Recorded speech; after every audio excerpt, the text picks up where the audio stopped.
nombor ID K7240811102. Hari ini saya ingin berkongsi sedikit tentang permasalahan emosi dalam kalangan kanak-kanak dan 2 strategi untuk menanganinya di dalam kelas.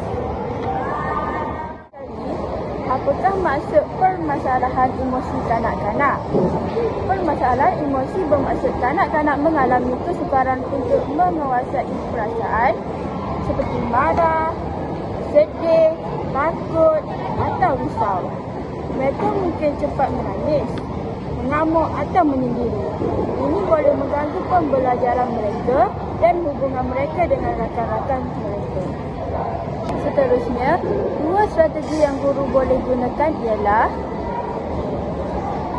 yang pertama, wujudkan suasana kelas yang selamat dan menyokong.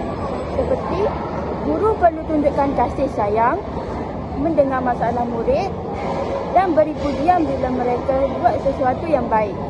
Ini membantu kanak-kanak rasa dihargai dan selamat.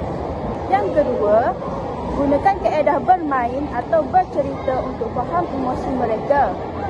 Seperti melalui permainan atau cerita, guru boleh mengenal pasti apa yang kanak-kanak rasa dan bantu mereka luahkan emosi dengan cara yang positif.